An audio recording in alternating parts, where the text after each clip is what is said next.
Friends, family, and cohorts, welcome back to the Fight or Flight podcast. Never a show or a conversation for the faint of heart.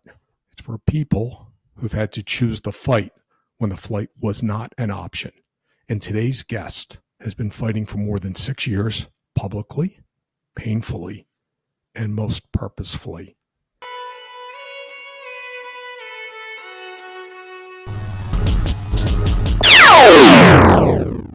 Trevor Maxwell, our guest, is the founder of Man Up to Cancer, a nonprofit and a brotherhood that's changing the way men and communities walk through cancer.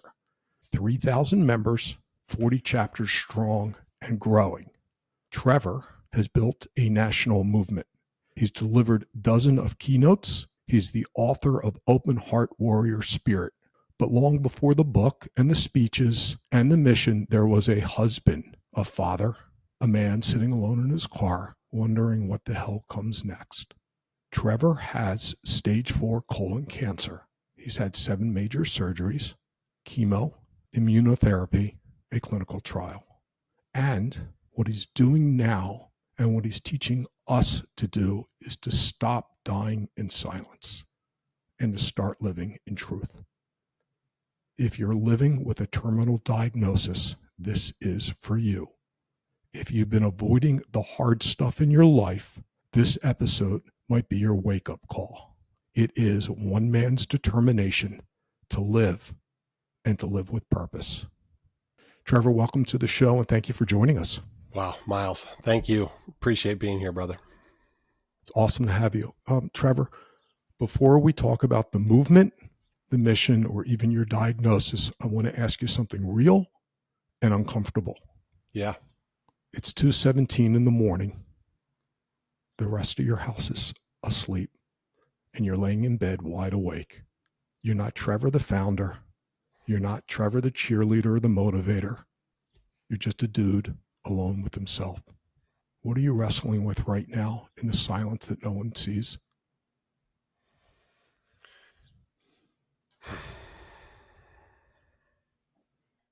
I think it's probably a question that a lot of guys, no matter if they're going through cancer or not, wrestle with, which is like, am I enough? Like, I'm wrestling with shame, with maybe feeling like an imposter. Been going through cancer. I've been leading a movement. I'm doing all these things and out there. And then sometimes in the dark of night, that question, like, who are you to like be called an inspiration or be looked at as someone who's a leader? Like you're faking it.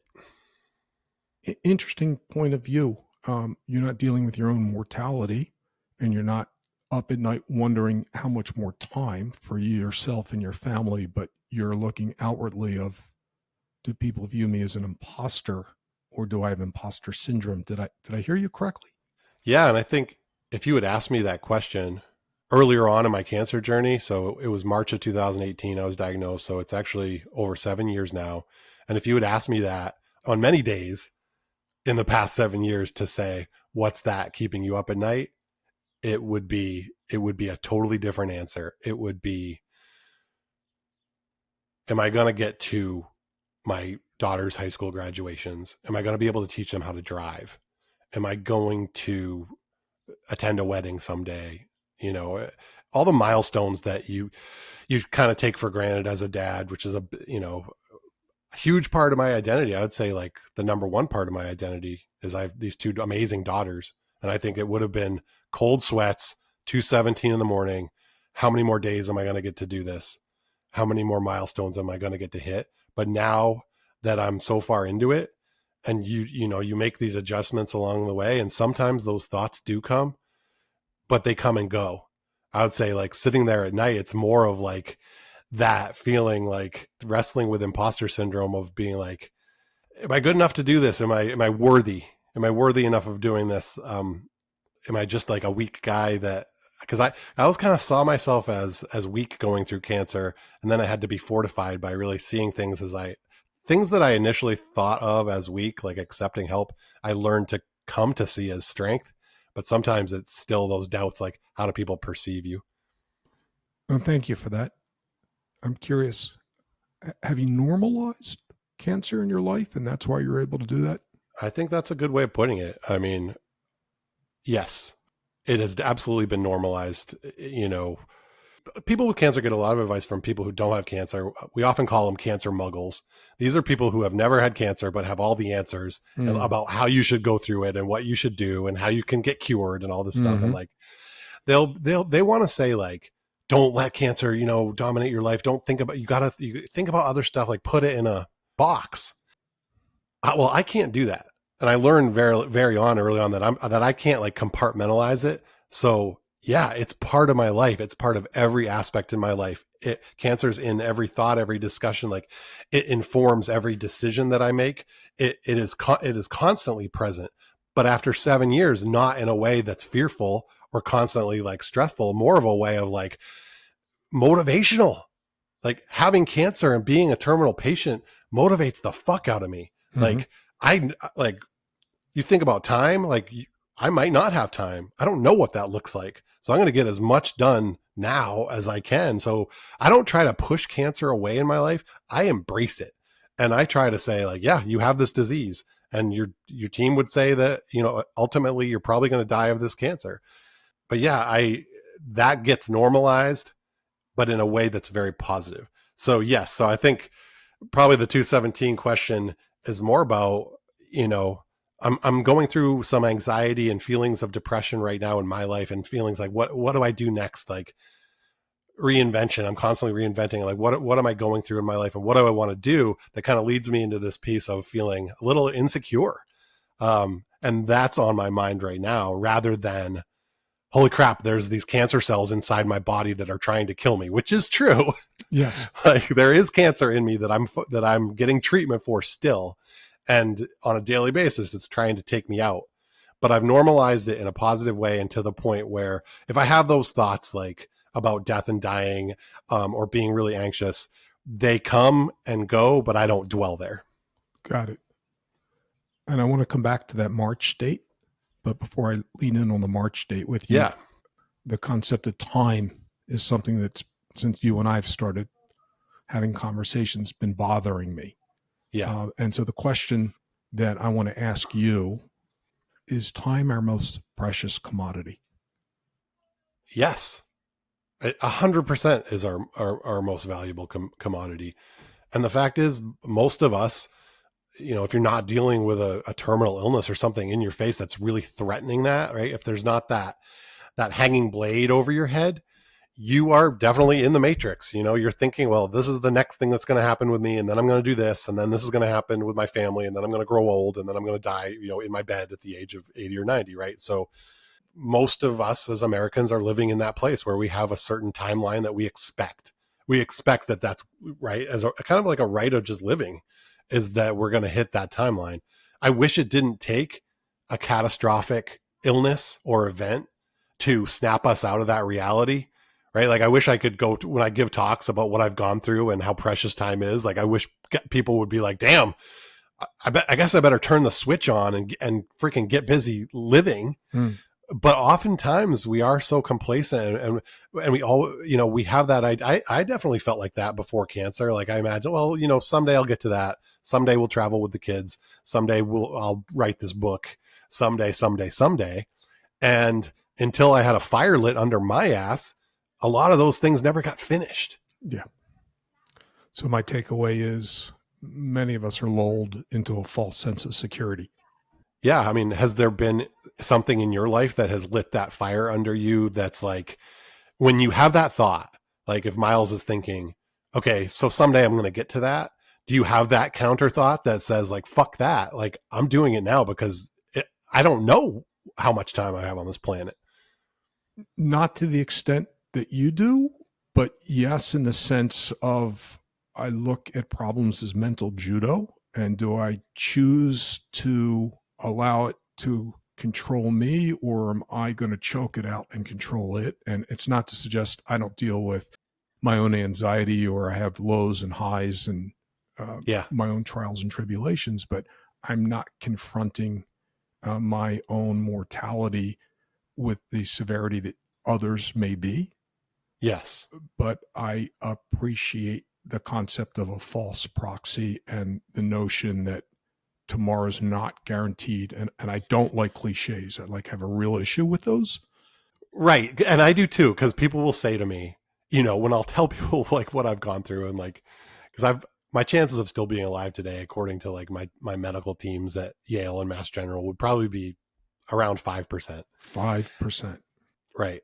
But I'll tell people like about my cancer and we'll talk about mortality and they'll say to me, like, literally people will say, well, I could go out and get hit by a bus tomorrow, as if that's like a comparative statement, like that, their relationship with mortality is similar because, hey, the chances, but that's a false equivalency, right? It's Yeah, like, it's absurd. it's absurd to think, but it makes them feel better in a way about relating to me by thinking like, well, anything can happen. It's like, well, true. And my situation's just a little different. Yeah, and I appreciate the effort to have that camaraderie, but there's also a reverence and respect that comes with your fight's different. Right. And I applaud that you're not tapping out, because many people do. They don't have the fortitude or the self-awareness to evolve like you've evolved. And so that evolution and the concept of time, I'd like to take a moment and come back to that. I want to hear about the first crack in your mirror, the moment where everything shifted. I want to know what broke first and how that then took you on this journey. Oh man, I think right? Like what we were just talking about. So March, April 2018, getting diagnosed with stage 4 colon cancer, I was 41 years old, otherwise healthy, like in the prime of my life, and raising 2 daughters, with my amazing wife, Sarah, 2 daughters, Sage and Elsie, who were 12 and 10 at the time. And I definitely had an invincibility, cloak of armor that I think most guys like have. When you're 40 years old, you've got some shit figured out, you're making money, you're providing for the family, you have stuff that lots going for you. And then all of a sudden you're in a fight for your life against an enemy that you know nothing about. And right. It's a very submissive position you're in. You are at the mercy of a medical industrial complex that you don't know how to navigate, with a disease you don't know anything about. You're trying to like go online and find information. It's like the fire hose of information, and it's just utterly confusing. While at the same time, you're looking at your daughters and you're thinking like, holy shit, like I might not even get to see them grow up. So like the illusion of that longevity, that given longevity was there. And I think that was like the first crack, but then the long crack down the mirror, man, the big crack that really broke me was just feeling like then I just went down a spiral of losing my identity as a man, as a husband, as a father, like these roles that before cancer, like I would tell you, like I am a grateful, loving husband and father to these 2 kids, and I earn money and to contribute to their future, and I keep up a home. I'm an equal partner with my wife in terms of the household and how we manage our lives, and also I'm very physical. So I'm about 6'4". I was about 220 when I got diagnosed. I live in Maine. I love to split wood and bring it in and move things and like take care of the property, work on relatives' barns, doing physical things and doing physical labor and doing traditionally guy stuff was a big part of my identity too. And then all of a sudden I'm on chemo and I'm in my bed and I'm throwing up and my dad is mowing my lawn and my friends are stacking my wood and my wife is my caregiver all of a sudden instead of being my spouse. It's emasculating. Right. It is crushing to like the psyche and be like, who the hell am I? I'm just this fragile patient who needs to be taken care of and I can't do shit for myself. Like I'm pathetic. That's how I felt. And I felt, so that's that crack. And I would call that crack shame, because I went to that place where I was very ashamed. First of all, I got cancer and I know that I didn't do anything to get my cancer, right? I know that now, but like, I felt like somehow it was my fault and I was just a burden to everyone around me. And that now my mental health was spiraling down, and I was shameful that I was just not handling. I felt in my mind that I was not dealing with cancer the way that I should as a man. That's a lot. Wow. Several questions that come to my mind. Yeah, shoot. So purpose, I understand that. Shame, I'm not quite sure I understand in this context. So I want to ask a couple questions, if I may. Absolutely. And I can describe that to you. Why shame and not vulnerability? The shame connotes guilt, brings Yeah. feelings of inadequacy. And I don't see that in you as an individual. And I don't Yeah. understand. So the shame is this. You get diagnosed with cancer, like out of a blue, like I don't know. I was 41 years old. I'm in a small town in Maine, just outside of Portland. And I didn't know anyone in my life at that time who was my age being diagnosed with colon cancer. I thought it was an old man's disease at that point, which I now know is untrue. But it was like being singled out, like, boom, here, we're going to pull you out of your whole cohort. None of my friends are going through this. None of the people I know in my community are going through this specific thing. And look, everyone has their challenges. People are going through other stuff. I get that. But I felt very isolated. And then you look around and you go online, you start reading, like, all you're looking for is like, how do I go through this? And when you read books or magazines or you watch movies, all the popular culture stuff about men going through cancer is these superheroes. Like they're working full time still. They're raising their kids still. They're running 5Ks and they're raising money for their local cancer centers. Like there's this image of like these guys as superheroes who aren't struggling. So I was confronted by this like idea is like, oh my God, like I'm in this culture and all these guys are just crushing it. And they're going through cancer with no problems. And they're just continuing to do all the things that they did. And I was spiraling down into depression and anxiety and feeling bad about myself. And so I was ashamed because I felt like I should be doing better. Like I shouldn't be depressed. I should be positive. I shouldn't be spending all my day in bed, or I need to get up and do all those things those guys are doing. And what I didn't know at the time, of course I'm going to be depressed. Of course I'm going to be anxious. I was going through my life, living the life, like living the dream. And now I'm in treatment for terminal cancer. Like, how are you supposed to go through that? Like these guys on the cover of the magazines, like, you know, that everything's just fine, because it's not fucking fine. That's the nugget here. That's what really started kind of leading me down this road of helping other men, is that oftentimes men aren't willing to really go there unfiltered and like show you what it's really like. Men struggle. Men get depressed. Men get anxious. Some guys kill themselves. They commit suicide. Yeah. Some guys never get out of that mental health pit.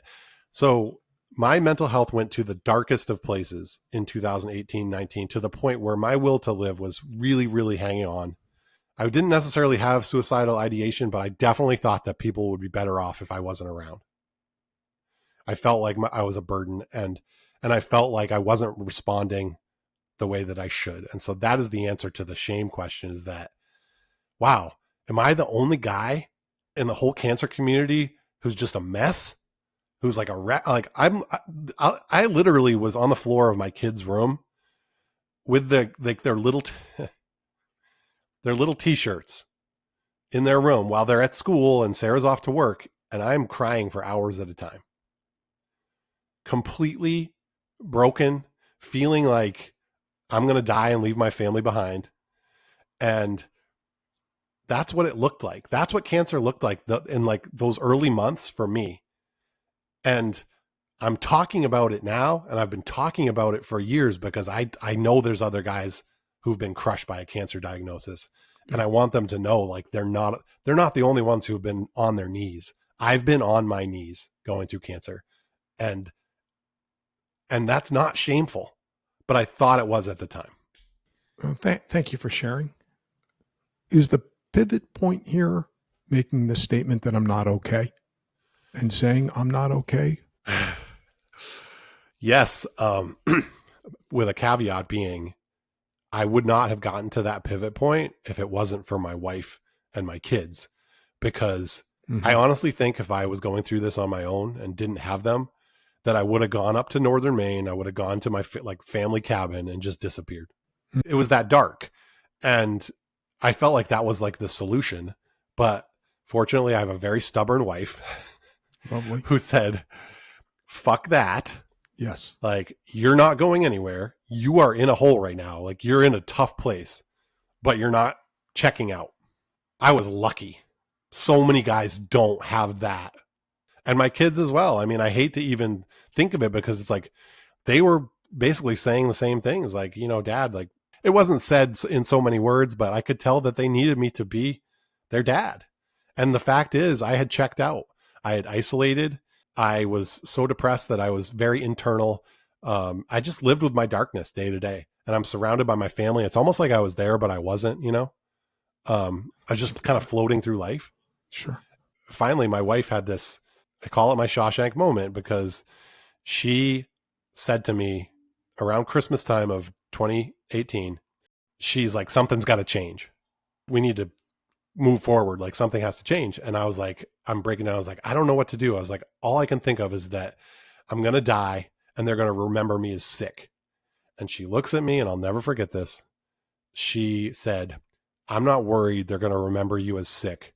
I'm worried they're going to remember you as sad. And that was like the 1,000-ton sledgehammer that hit me, because I'm not a sad person. Like that's who I had gone inside myself because of a crushing diagnosis. But that was the reminder of like, oh my God, like, yeah, I'm not a sad person. And whether I'm going to live a year with cancer or whether I'm going to live another 50 years, I need to be getting back to who I am. Who you are. Yep. And that was the moment when it was like, yeah, it was like, no matter what was going to happen with the cancer, I needed to make some changes so that I could live better during cancer. And I couldn't snap my finger, and I'm not going to get out overnight, and I'm not going to get out by myself. That takes me back to your question, which is that was the moment where I finally realized I need help. Awesome. Many things I want to follow up on. Anchoring, family, because family matters, but okay to ask a difficult question. Always. What do your daughters not know about your pain? And are you protecting them or yourself? I think there's always a balance on how much to show. We kind of know how much to tell. Like, you don't get into all of it, but we always made the decision from day one to not lie. So we're not going to lie to you and say like, I'm going to be cured and it's going to be okay, because that's bullshit. And like, right. I mean, that's possible, right? But you don't know that. I told them at that kitchen table, the first conversation when they were 12 and 10, I can't promise you that I'm going to get cured and this is going to go away forever, because I don't know that. But what I can promise you is this: I'm going to get the best care possible, and I'm going to do everything in my power to live as long as I can and be around as your dad. And honestly, that's the same thing I tell them now that they're 20 and 18. We don't know what tomorrow holds, but what I know is that today I'm going to be the best dad that I can be, and that I'm going to be here for you. So they've known for 7 years sort of what's been going on with my cancer. They've come seen me in the hospital. Like, we haven't hidden things from them. They know that I have technically what's called terminal cancer. But they also know from what they've seen that I'm a badass motherfucker, and I'm not going to go down without a long fight, and that I'm already beating the odds, right? Like, they know that I'm a badass. So I guess what I hide from them is just how much I think about it, right? Which they probably already know. And not necessarily even in a bad way, not like, oh gosh, cancer, scary, but like how much cancer dictates or informs my everyday experience. Because I don't have to talk about that all the time, even though it's my work, right? So my job as founder of Man Up to Cancer and leading that organization, my job is in the cancer community. So they're surrounded by that as well, as along with my personal cancer. So it could feel too much to them, which is why, like, when we're just at home and we're living our lives, like, we don't talk about it that much. There's space for it. Like, hey girls, like, that if you ever have any questions or you want to talk about something, we'll bring it up. So yeah, I think it's just probably how much it occupies my being at this point. And honestly, like, there are some days when I just want to get a job, at a library or at the marina or something, and not have anything to do with cancer professionally, because that might be easier to just, but I felt called. I felt, called to this. I felt called to the work. Awesome. Anchoring. Let's get off scraping the walls and move into anchoring. Something you had shared with us in Man Up to Cancer. So I'd like to hear about the start of Man Up to Cancer. I'd like to hear about the purpose, the mission, and what it is that you guys are getting after. Oh yeah. So what we're getting after is changing the way men go through cancer. And what I mean by that is, in the past, if you were a guy and you got diagnosed with cancer, you're not supposed to talk about it. You're not supposed to share about it. You're not supposed to burden others. You're supposed to keep it in. And also you're supposed to do it on your own, meaning figure it out, figure it all out, figure out what the treatment is, figure out how to fix it. Because that's what we're told to do as guys. You got a problem, you fix it. It was a very solitary thing for guys going through cancer up until now. There wasn't a lot of support for men and men didn't typically seek support or want support. And what we're trying to do is say, you're going to have better mental health. You're going to have better relationships. You're going to be better at work, and you're going to have better medical outcomes. That's the kicker. You're going to have better medical outcomes if you access resources, if you take part in a community or communities, if you get out of yourself and go through it with others going through it, you're going to have better outcomes and you're going to have better quality of life. And that is proven across the board. So the movement that we are pushing and what we're getting after is to normalize that, to say, you don't have to give up your man card by accepting help. Cancer should not be a solo journey. That's a horrible way to go through it. Like, it's tricky because there's things in our life as a guy that are really good for that rugged individualism. So if I have to fix something at home, or I have a problem at work, or I have whatever going on, like, great, handle it yourself. Like, I can do this. If you isolate during cancer, your chances like plummet. So that's it. That's the change. It's not simple. It's saying we're better off going through this together than we are as lone wolves. That is the change in the world that we seek. And that's my professional mission. That's what I've been doing pretty much since January of 2020 with Man Up to Cancer. That's what we're trying to do. I just want to recap for a minute because it brought a voice into my head of a former coach I had that used to say to me, if you want to go fast, go alone. If you want to go far, go together. I love that. And we had, great basketball coaches when I was young, and we used to take the ball and a single player would dribble the ball up from baseline to baseline. And then you had four guys on the other side who would pass the ball up baseline to baseline to each other. Right. And you could pass it, 10 times faster than that guy could dribble it. Right. Nice. So there's all these sports analogies, right? So I love that you had a coach that said that. Oh, thank you. It's something that I try to remind myself regularly, especially when you want to just do it and get it done yourself. Yeah. I want to touch on something that you brought up, and then I want to hear about the journey. You used the spirit animal, a wolf. I want to know why, and I want to know what that has to do with Man Up to Cancer. In late 2019, as I was kind of still going through, so I've been in the trenches pretty much the whole time. I haven't had any long breaks where I wasn't going through treatment. And I was on prednisone at the time for something I was going through with immunotherapy, and I was up all night. And I just started watching these documentaries. There was a couple documentaries on wolves that I got deep into and like really resonated with me. And I didn't know too much about them before, but I learned that wolves are incredibly social creatures. They protect the other wolves in their pack. If one wolf is sick or injured, the pack is going to rally and literally circle around that wolf and protect him until he is healed. And if that wolf dies, they are going to have ceremony. Wolves actually have grieving ceremony for their lost brothers. I mean, it just brought me to tears because it's a beautiful thing. Like, this is how we should be caring for each other as men going through cancer. The lone wolf is isolated, vulnerable, more likely to get eaten by a predator, where the pack is strong. And so I just thought, hey, we need this wolf pack for guys with cancer. So that was the deep level. And then the fun level with it is just, the wolf motif and the whole wolf theme is pretty cool. Like, it's badass. I think it's a badass thing. Yeah. It's like, it has a ferocity behind it.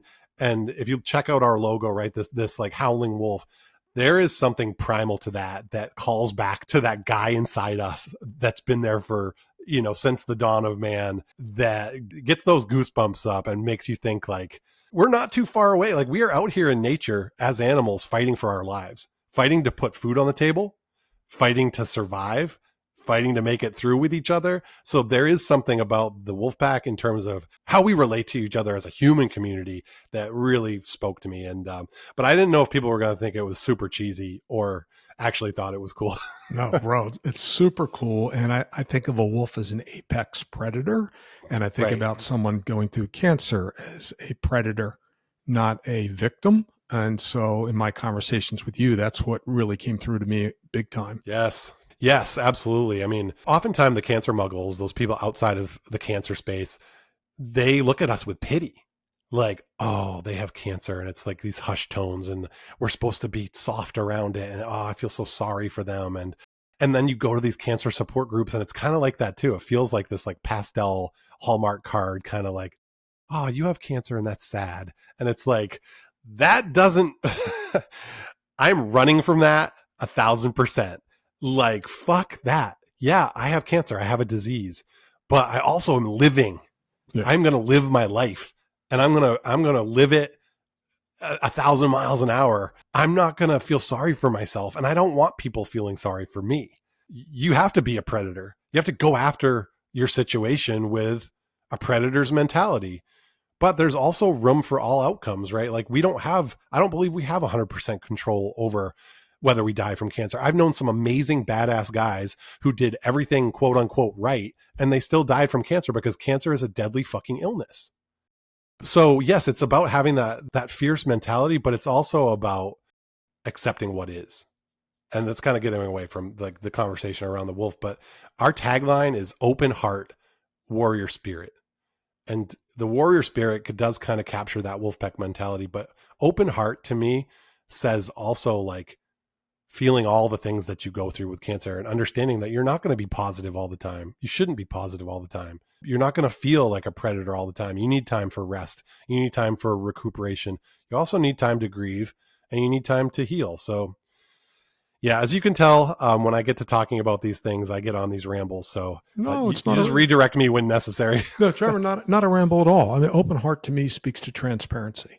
Okay, that's what comes to my mind. And being transparent is part about being open to the vibrations that are in the world today and being able to ask those that you care about for help. And that then speaks to our earlier conversation on vulnerability and shame and everything else that you discussed. So never diarrhea of the mouth. We didn't go in a weird direction or anything. No, this is what we're doing, right? This is the people in my like when I do talk about this, like because I do a lot of podcasts and stuff, and like my kids will sometimes they're just like, okay, Dad, like enough. Like we've heard all the things, yes, but then I got to remember, like maybe there's some guy listening to this show who is a guy who's out there hurting, going through cancer, and feeling lost and feeling alone, and so that's the guy that really gets me fired up because I was there.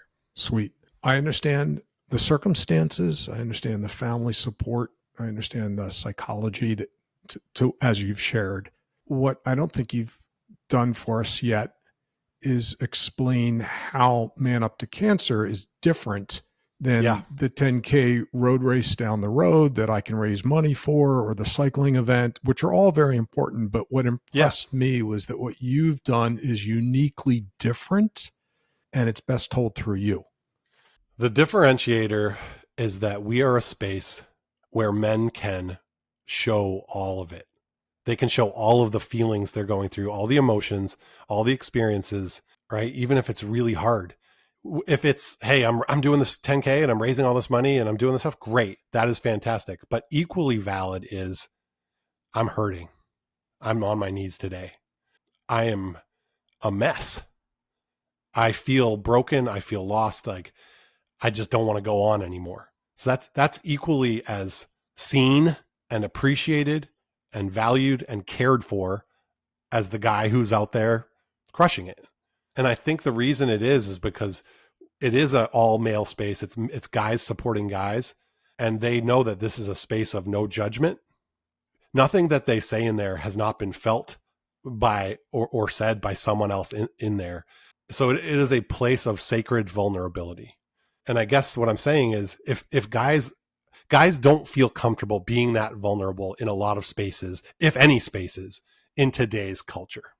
I think you're taking something for granted in this explanation that may not be apparent.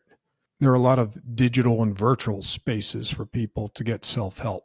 But what's impressed me about your endeavor isn't the digital or spiritual or philosophical approach. Can you enunciate a little bit more about what that is and how that makes you different? And I'm leaning into the physical activity, the camp. The thing that I haven't seen anywhere else that I see within the Man Up to Cancer community is guys, not only are they willing to say unfiltered what they're going through, but they're willing to support these other guys in our community as brothers and say, I love you. I care about you. I have your back no matter what. And a lot of the guys when they come into Man Up to Cancer have never heard that from another male, even their father. So we're talking about bigger picture male relationships. The relationships between men that are supposed to be put in a box in a certain way in our culture where, hey, we're going to talk about the game, but we're not going to get deep on things. And we're certainly not going to say, I love you in a way that's caring and genuinely brotherhood affection. And so I'm really, really proud of the guys in our space because that's where it has taken us. And then it transcends into the physical because when we go to our retreats, you'll see more guys that you think are just straight out of a Harley bar and like probably would kick your ass are coming up to you and being like, I love you, bro. How you doing with your cancer? Like, I got your back. So it really is turning on its head these ideas about how deep men can go with vulnerability and with relationships.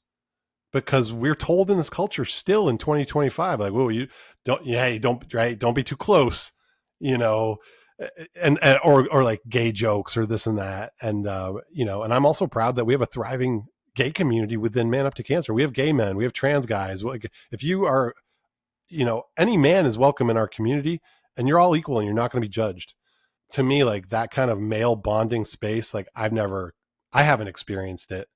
And so it kind of transcends cancer itself. Like cancer is the thing that brought us together in this community, but the actual friendship and the authentic, genuine, loving support between guys, I think is what keeps a lot of the guys there and keeps guys participating in the chapters and circling the retreat on next year's calendar.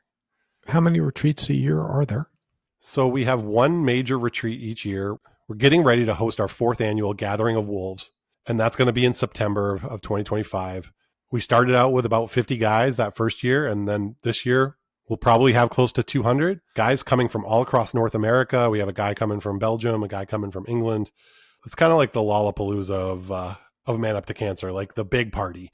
It goes as deep and emotional as we were just talking about. So like we'll have a remembrance ceremony where we talk about guys in Man Up to Cancer who've passed away over the past year.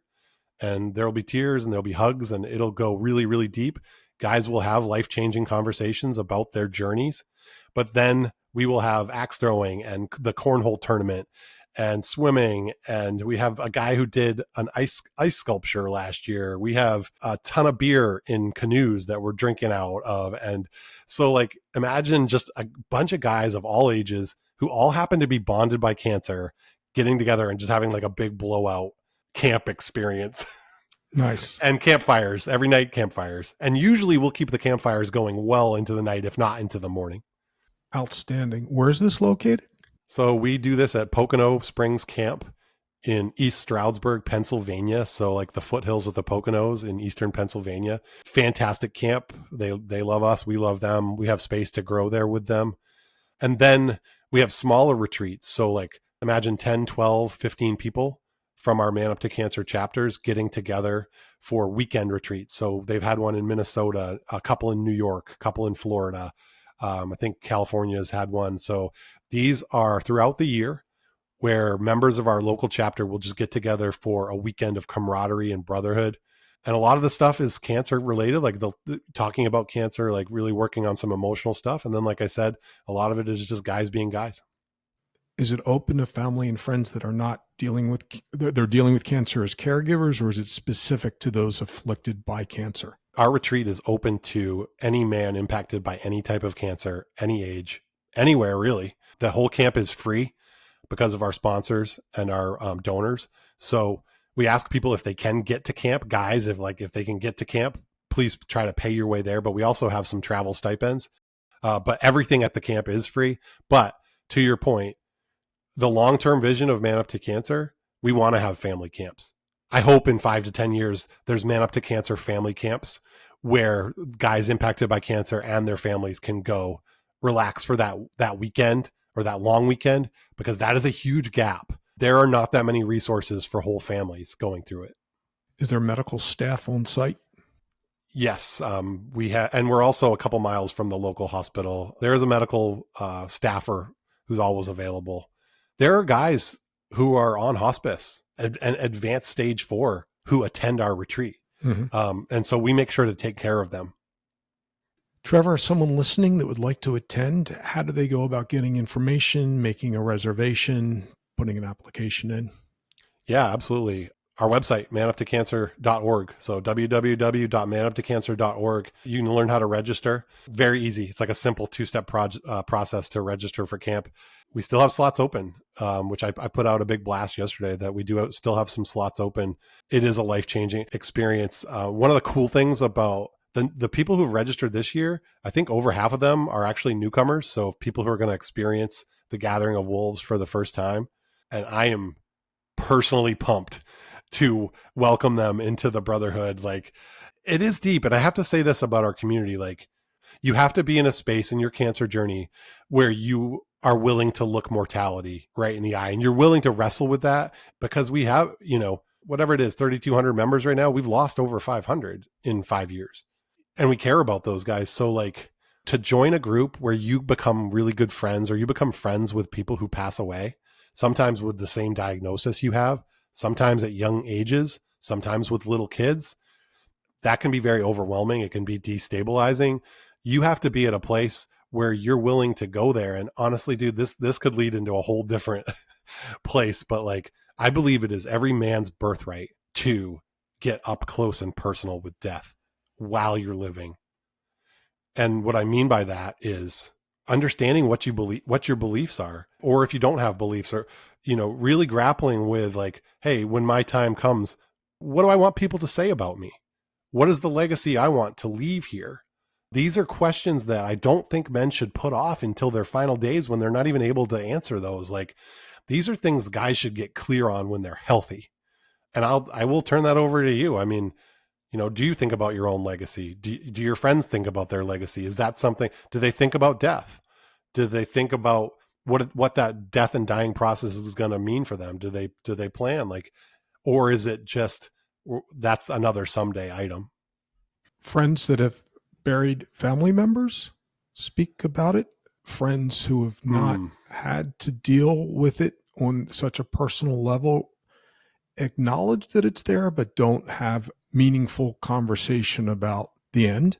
And there's a politeness that I try to carry where I don't probe, unless they're one of my really close bros, Sure. in which case, I get down and dirty with some stuff, conversation, but it's not polite.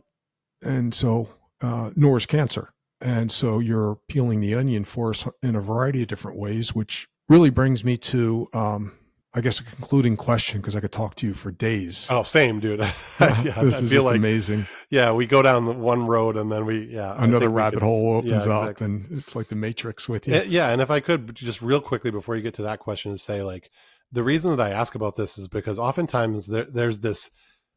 Sometimes I feel this culture perceives death as like somehow you lost, right? And we talk about winning and losing the battle. People talk about that with cancer. It's like, I hate to break it to people, but you're all going there, right? We are all going there. But somehow, like, if a cancer patient dies, that, this language, this terminology around winning and losing makes it seem like the people who survive did the right things, or did something right, like they had control over it. And the people who die, well, they lost their battles. Like, there's something maybe they could have done to win. That's one of my pet peeves, because at the end of the day, cancer is going to kill people, and some people are going to be cured.